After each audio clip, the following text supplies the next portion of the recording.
والصلاة والسلام على محمد وآله وصحبه أجمعين أما بعد فأعوذ بالله من الشيطان الرجيم بسم الله الرحمن الرحيم ولتسمعن من الذين أوتوا الكتاب من قبلكم ومن الذين أشركوا أذى كثيرا وإن تصبروا وتتقوا فإن ذلك من عزم الأمور. اسلامی بھائیوں، دوستوں، بزرگوں، آج کے درس کا موضوع ہے ہم مسلمانوں سے اتنی نفرت کیوں؟ عزیزان ملت اسلامیہ، ہندوستان کی آزادی کے بعد مسلمانوں کے سامنے دو آپشن،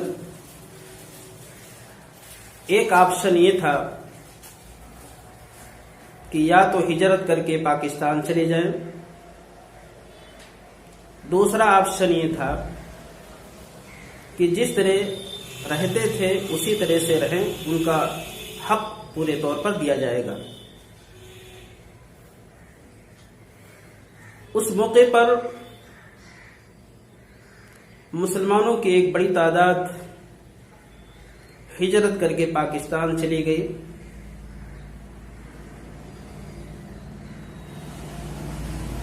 اور یہاں جو بچے تھے وہ اپنے آپ کو پیار و مددگار سمجھ رہے تھے. لیکن اس موقع پر مسلم قائدین کی ایک جماعت ایسی موجود تھی جنہوں نے مسلمانوں کے زخموں پر مرہم رکھا اور ان کی ملی رہنمائی تا حیات کرتے رہے.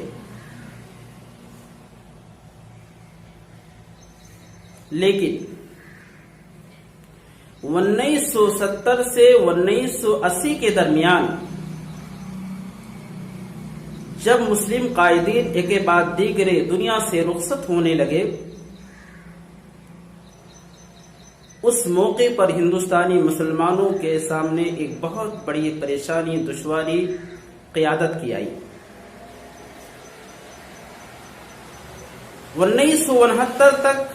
سارے مسلم قائدین جن کی قیادت و سیادت پر امت مسلمہ کا اتفاق تھا، ہندوستانی عوام جن کو اپنا امام، اپنا قائد سمجھتی تھی، سارے کے سارے لوگ پیوند خاک ہو گئے. اور بدنصیبی یہ ہوئی کہ بدقسمتی سے یہ قیادت و سیادت ایسے لوگوں کے ہاتھوں میں آ گئی جنہیں سیاسی بصیرت حاصل نہیں تھی. اسی دوران شرق اوسط میں تیل کی دولت کے ذخیرے کا نکلنا، ہندوستان کے ساحلی علاقوں میں رہنے والے مسلمان، ان کی ایک بڑی کھیپ گلف کنٹریز میں بطور ملازمت کے گئی، جہاں انہوں نے پیسے کمائے اور اپنے وطن عزیز کو وہ پیسے بھیجے،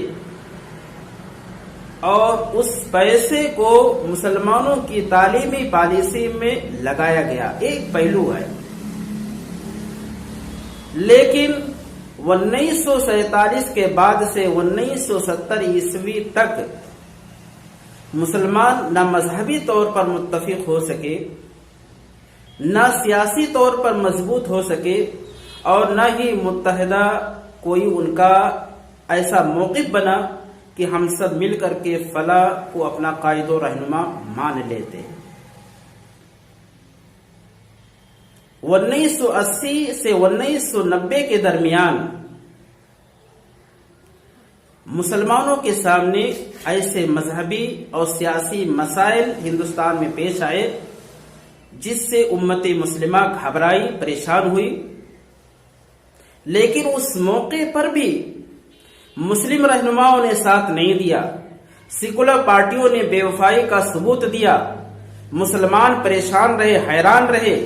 لیکن اس قیادت نے ان کا ذرہ برابر کچھ بھی کام نہیں انجام دیا۔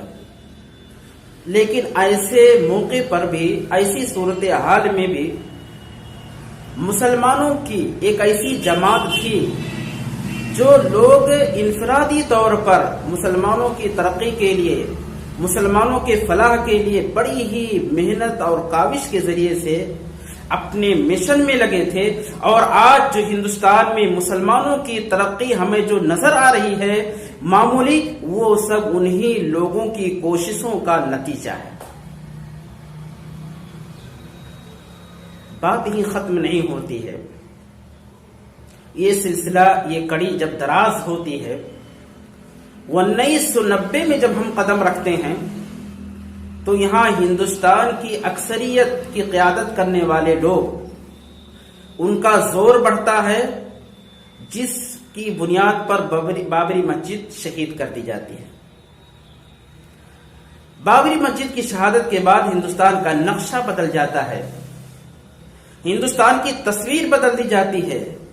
آپس میں ایک دوسرے سے نفرت، ایک دوسرے کو دیکھنا گوارا نہیں، ایسا ماحول لوگوں نے اس ہندوستان کی سرزمین میں بنا دیا۔ اور یہ جماعت اور یہ پارٹی اپنے مشن میں لگی رہی،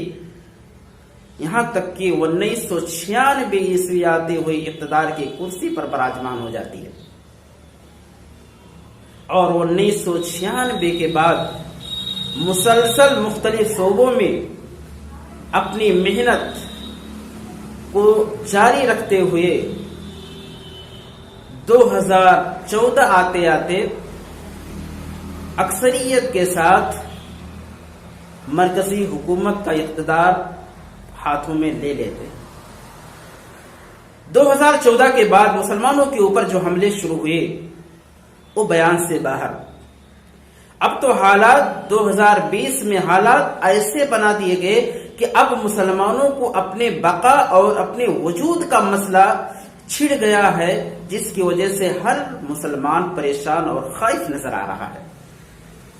سوال یہاں پیدا ہوتا ہے کہ نفرت کے سوداگروں نے نفرت کی سیاست کیوں کی؟ آپ کو بتا دوں، نفرت کے سوداگروں کو، یہ مسلم دشمن عناصر کو نہ اسلام سے نفرت ہے، نہ اپنے مذہب سے محبت ہے، انہیں صرف اور صرف اپنی کرسی پیاری ہے۔ وہ اپنی کرسی کے لیے، اپنے اقتدار کے لیے وہ مسلم دشمنی کے نعرے کو حربے کے طور پر استعمال کیا۔ اب اگر مسلمان اس وطن عزیز کے لیے اپنے گردن کو کٹا دے، اپنی جان کے نذرانے کو پیش کر دے، اپنے کلیجے کو نکال کر کے رکھ دے، تو اس ٹولے کے یہاں کوئی اہمیت نہیں ہے۔ تو گویا کہ یہ نفرت کی سیاست جو ہندوستان میں رائج ہے، اس نفرت کی سیاست کے پیچھے صرف کرسی کی ہوس ہے، اور کرسی کی ہوس کی بنیاد پر وہ سارے اخلاق کے حدود کو پامال کرتے ہوئے چلے جا رہے ہیں، ملکی روایات کو کالعدم قرار دیتے چلے جا رہے ہیں۔ انہیں کسی چیز کا نہ پاس و لحاظ ہے، نہ کسی چیز سے انہیں شرم آتی ہے۔ عزیزان ملت اسلامیہ، ماہرین نے یہ تجزیہ کرنے کی کوشش کی کہ ملکی اور عالمی سطح پر یہ نفرت جو پھیلائی جا رہی ہے، اس نفرت کا ریزن اور سبب کیا ہے۔ تو کچھ ماہرین نے تو یہ کہا کہ اس نفرت کی بنیادی وجہ مسلمانوں کی بدکرداری، بدعمالی، دین سے دوری، یہ بنیادی ریزن اور سبب ہے جس کی وجہ سے باشندگان ہند ان سے نفرت کرتے ہیں،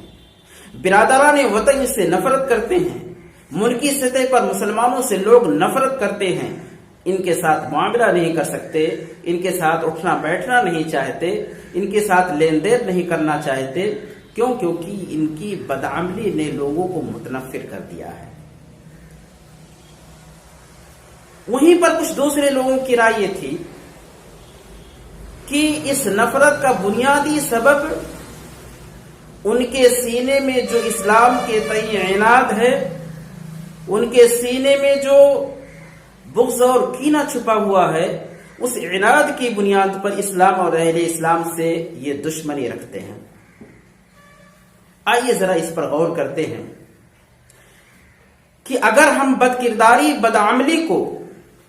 مسلمانوں سے نفرت کا بنیادی سبب اگر مان لیتے ہیں تو میں یہ کہتا ہوں نفرت جناب محمد رسول اللہ صلی اللہ علیہ وسلم کے زمانے سے لے کر کے آج تک قائم ہے، اور دنیا کی سب سے عظیم ہستی جناب محمد رسول اللہ صلی اللہ علیہ وسلم کی تھی، اور آپ کے بعد آپ کے صحابہ کی تھی، جنہوں نے اپنے اخلاق سے، اپنے کردار سے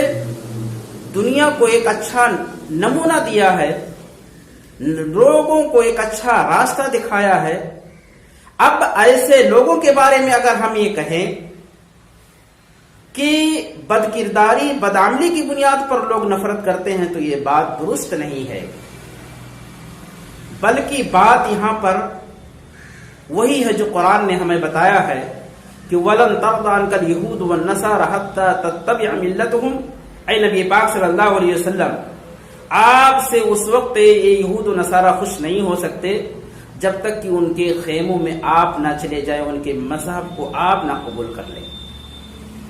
تو گویا کہ ان کے سینے میں چھپی ہوئی عداوت و دشمنی ان کو آمادہ کرتی ہے ہم سے نفرت کی، ہماری بدخلقی، ہماری بدکرداری اور ہماری بدعمالیاں، یہ ہم کو ان سے نفرت، ان کو جو ہم سے نفرت ہے، اس کا بنیادی سبب ہماری بدعمالی نہیں ہے۔ اسی طریقے سے بدعمالی اور بدکرداری اور عداوت، نہ 100% یہ کہا جا سکتا ہے کہ مسلمانوں کی بدعمالی کی بنیاد پر دنیا ان سے نفرت کرتی ہے، اور نہ 100% یہ کہا جا سکتا ہے کہ لوگوں کے سینوں میں عداوت ہے، ہر کافر و مشرک اسلام سے عداوت رکھتا ہے۔ نہ یہ کہا جا سکتا ہے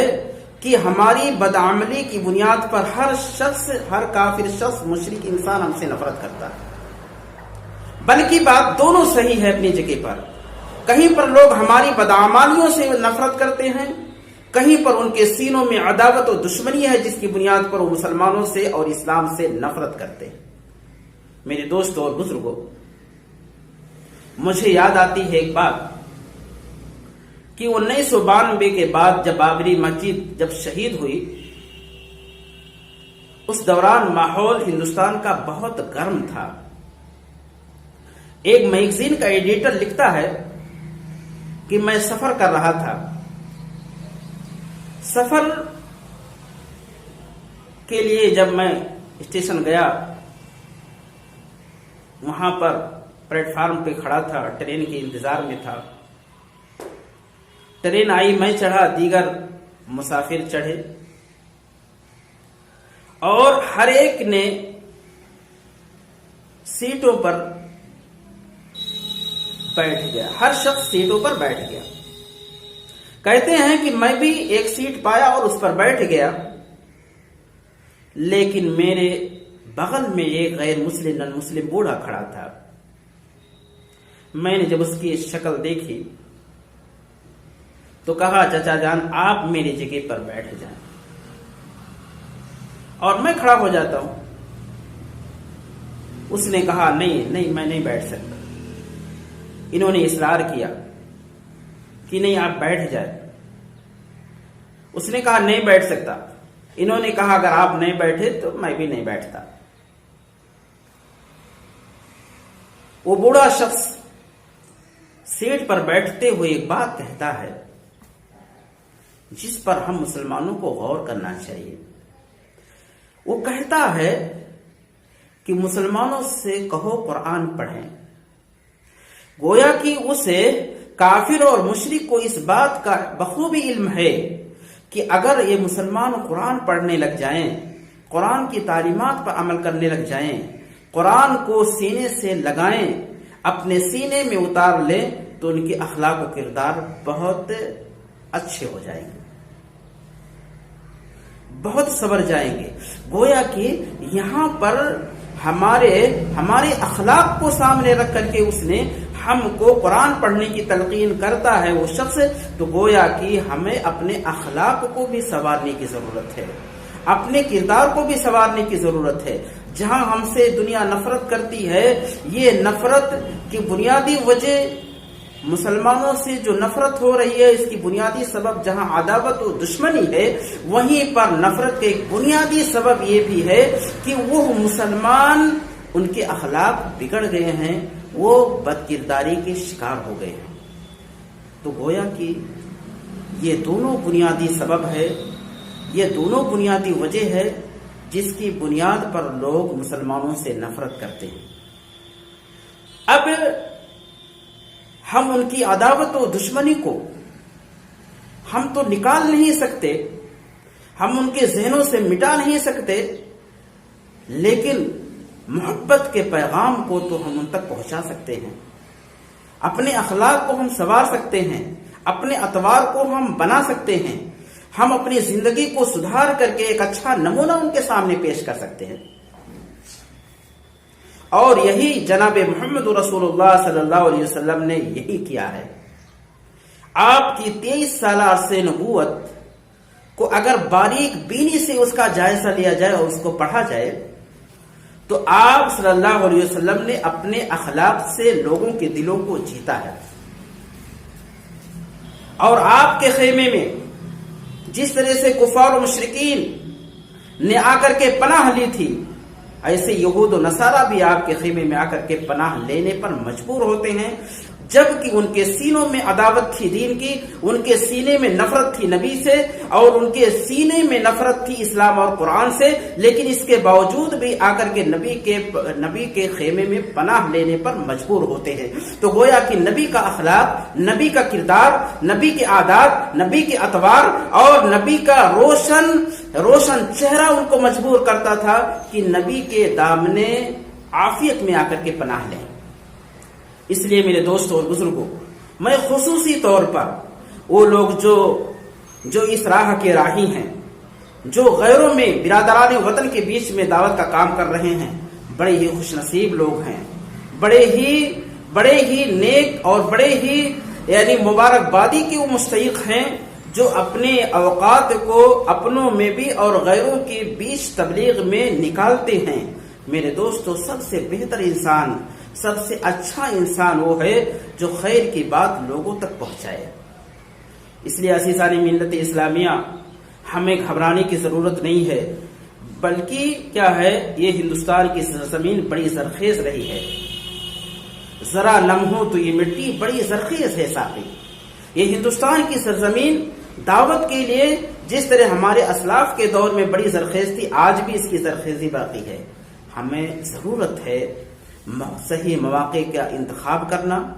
دعوت کے نئے اسلوب اور انداز کو اپنانا،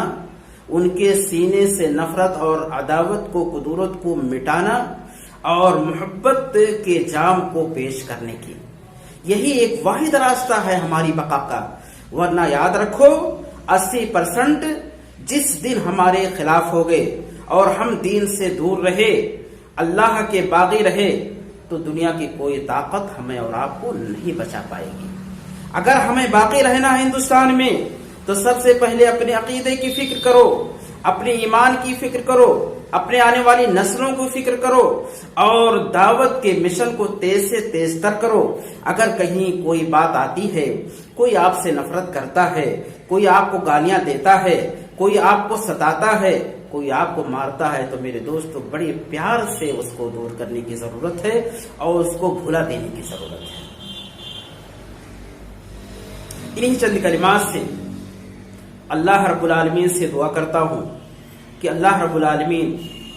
مسلمانوں کو اس نازک موقع پر تو مدد فرما، اور جو سازشیں ہو رہی ہیں اسلام اور اہل اسلام کے خلاف، اللہ ان کی سازشوں کو تو ناکام بنا، مساجد کی، مدارس کی تو حفاظت فرما، اور جہاں پر بھی مسلمان پریشان حال ہیں اللہ ان کی مدد فرما، انہیں کتاب و سنت سے جوڑ دے، صحیح عقیدے صحیح فکر سے جوڑ دے، اور ان کے دلوں میں اپنے دین کی محبت بیٹھا دے، اور برادران وطن کے دل کو اسلام کی طرف موڑ دے۔ وآخر دعوانا الحمدللہ رب العالمین، والسلام علیکم ورحمۃ اللہ وبرکاتہ۔